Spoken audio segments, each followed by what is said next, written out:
about to enter a section of desert here, about 100 miles. There's one water source that I know of. It's called the Ojo Frio, that I think is supposed to be pretty good. So here's the Ojo Frio spring. It's a bit of a cow trough. Not really what I was hoping for. Alright, so I've got 2 liters of water. These are both empty. About 1.5 liters here. 3 liters of water, about 70 miles to Grants. So I think I'll be okay. Yeah, I should be fine.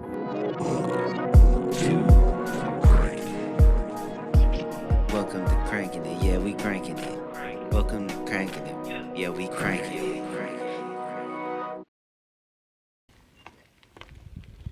After taking a week off in Abiquiu to get my bottom bracket fixed and to work on episode 4, I finally set out again, climbing back up into the mountains of northern New Mexico.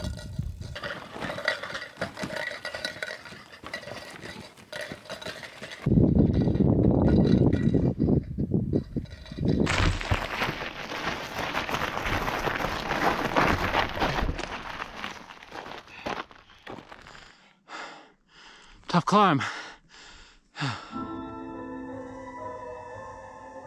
At high elevation, the aspens were still finishing up their autumn displays.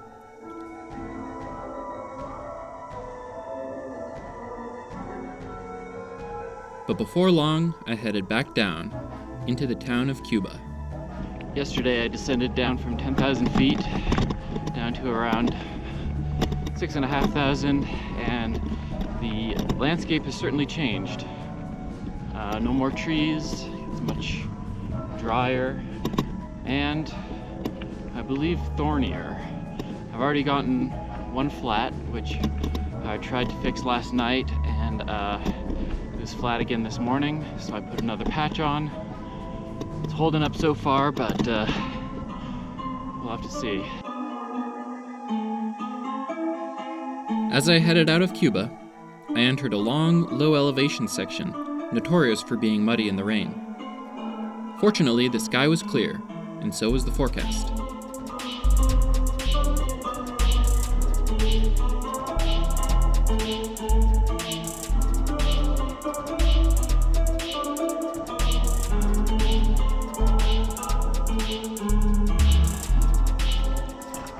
Kind of annoying, something that started happening after I had a bit of a crash. I broke one of the clips on my panniers, so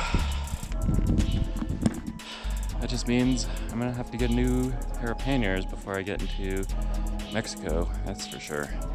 Definitely in rough shape, but these are a pair of bags that I've had for about 10 years, so they're my oldest piece of gear, and they've held up pretty well until now, so.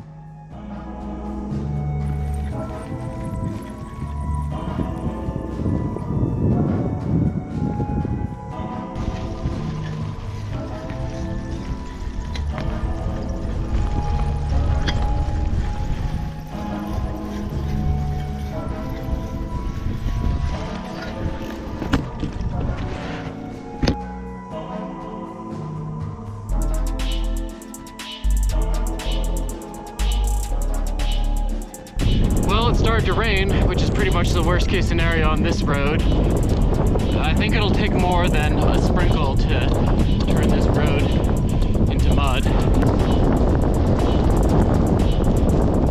Alright, well, I'm gonna at least put on my rain jacket.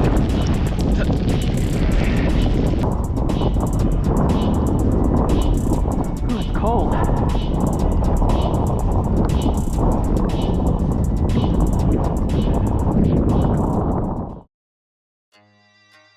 As I had hoped, the rain was gone as quickly as it had arrived, and soon I was climbing back up into the trees.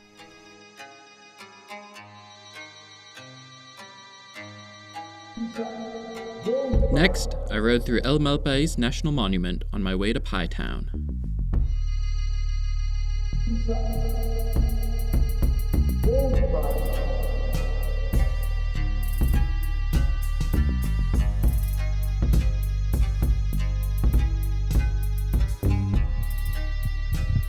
This is the Toaster House. It's a house along the route where apparently CDT hikers are welcome to stay at, and I think Divide riders are as well.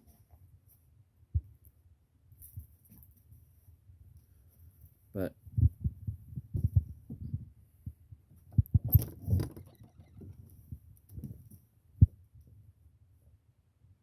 hello?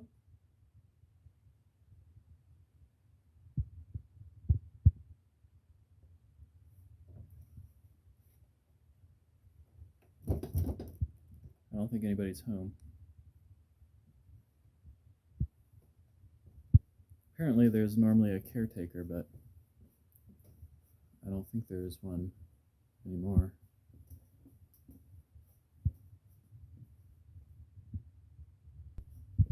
Several options for sleeping.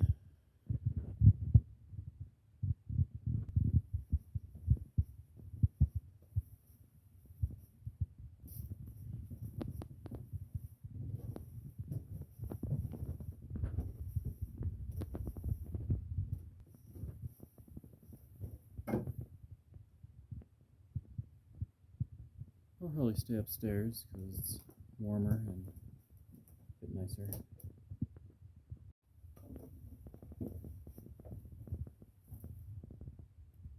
Super nice that this is offered. Still, it does feel kind of creepy being here all by myself.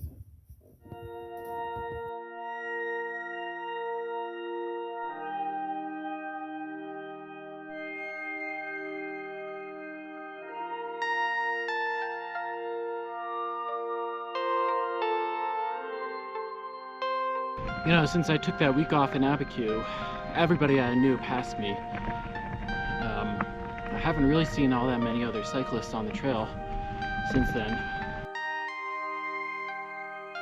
I've been pretty much riding solo for the past week or so. I'm also coming up on the end of the trail.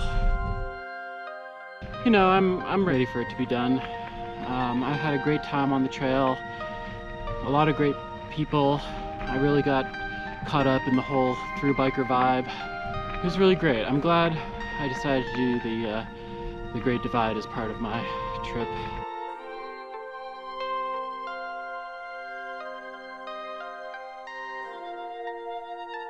I headed up into the Gila National Forest. This was the longest section between resupply points, which meant I had to rely on finding springs for water.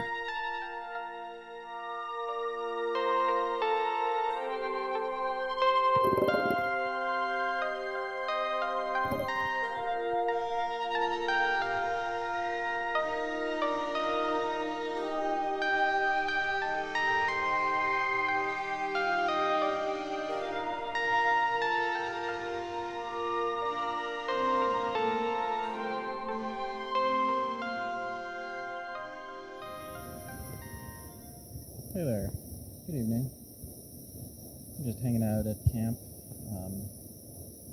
cooking some food. Just reflecting on some of the kindnesses that have been offered to me on this trip so far.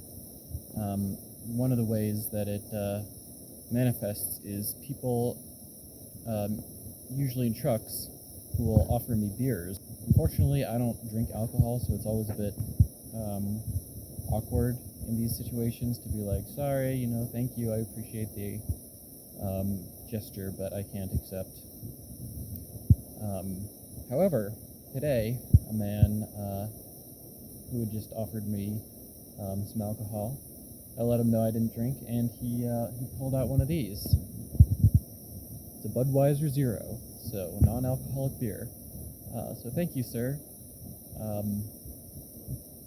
Not a big fan of beer usually, even non-alcoholic, but give it a shot, you know, an honor. I would like to, you know, honor this gesture, so here you go.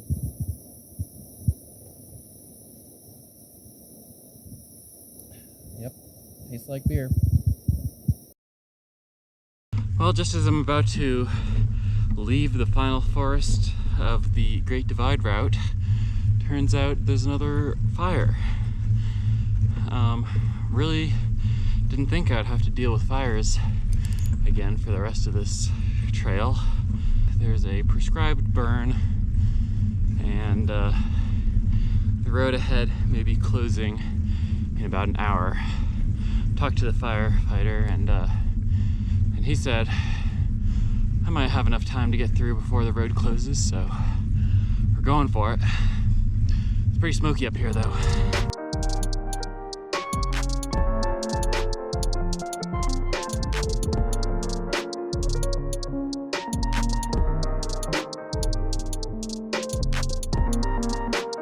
I managed to get through the smoke and left the Gila behind me.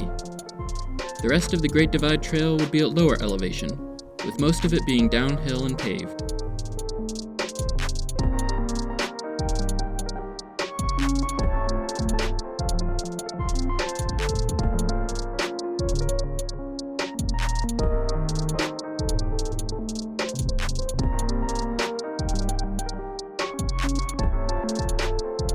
It wasn't long before I was on the final stretch to the last town on the route, Hachita.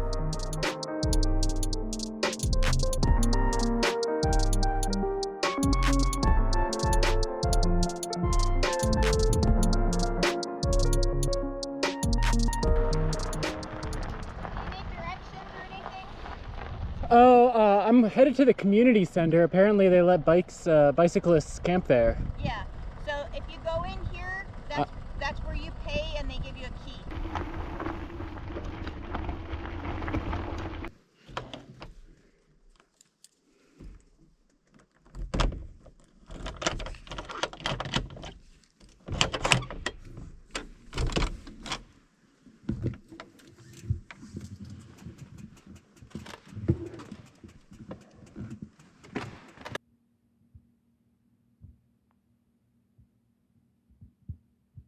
Alright, I made it to Hachita. From here, it's only another 75 kilometers or so to the border.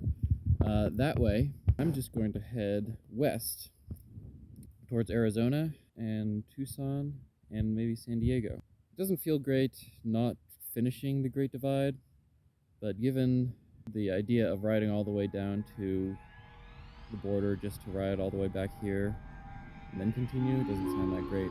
Plus, I'm planning on reaching the border anyway, so consider it a reroute. From Hachita, I turned west and struck out on my own. It was a strange feeling, leaving behind the prescribed route of the Great Divide, and instead navigating myself through southern Arizona to my next destination. I decided to ride through the Chiricahua Mountains and enjoyed a last glimpse of high-elevation pine forest until the coastal mountains of California.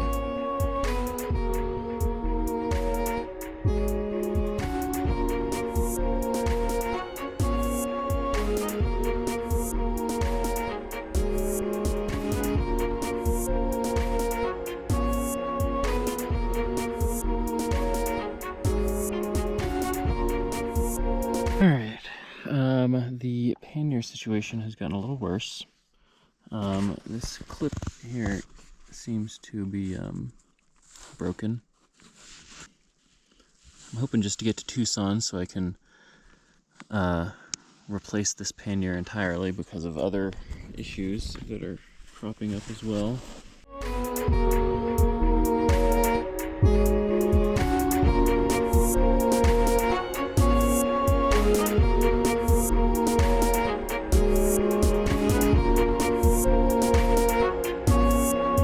From there, it was just a few days to reach Tucson, where I met my dad and took a much-needed break.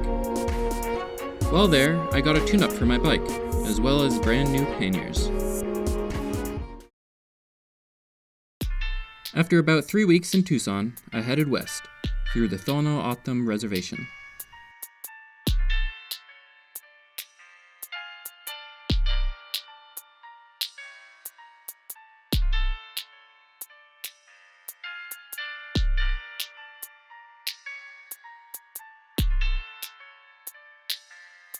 On the far side of the reservation, I rode through the town of Ajo, which was covered in beautiful mural art.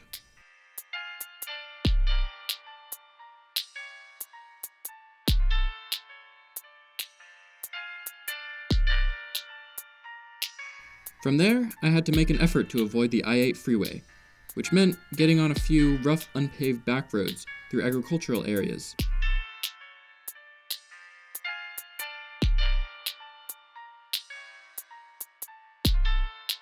Before finally I crossed the Colorado River into California. Well, it's day 3 of a pretty strong headwind. Definitely slowing progress, but you know, we keep cranking it. Starting to get into my eyes though.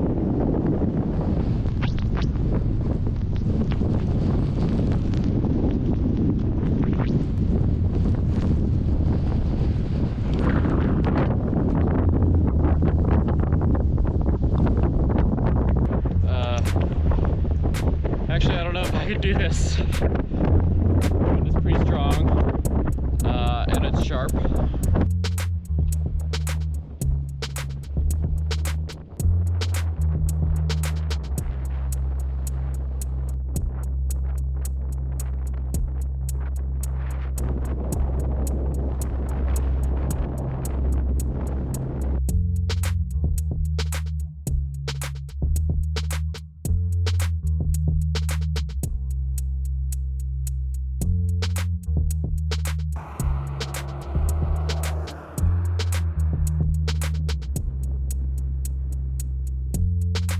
After crossing California's desert, I started heading up the foothills of the coastal range. Well, I'm finally climbing out of the desert. I'm up in the mountains outside of San Diego. It feels good. You know, southern Arizona and southern California were never really on my bucket list. I really just had to cross them in order to get from the Great Divide over to the Baja. But they're really beautiful, you know, they're really extreme and intense. I didn't know what it was gonna be like. Just a little bit more climbing to do before I look out over the ocean for the first time. Once I reached the top, it was all downhill to San Diego, where I stayed with a warm showers host for a few days to work on this video and also go snorkeling. Soon I'll be leaving the comforts of the United States and heading into Mexico, a country I've never visited before, where a new language and new culture awaits. This is where the real adventure begins. I'll also be attempting the Baja Divide, a 2.7 megameter long unpaved trail through the back roads of the Baja Peninsula. So, I guess we'll see how that goes.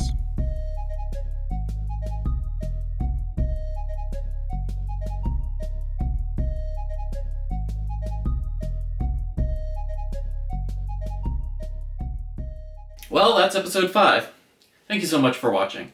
And a big thank you to my supporters on Patreon, and especially my Crank Tier supporters, Tevin Dubois, Judy Friesem, Dan Phillips, Grand Bear Meckel, and Cade Mike Glasser.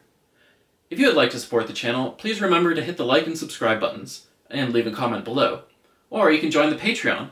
For just $5 a month, you get access to videos early, as well as an interactive map showing the progress of my route so far. If that sounds good to you, links are in the description. And thank you.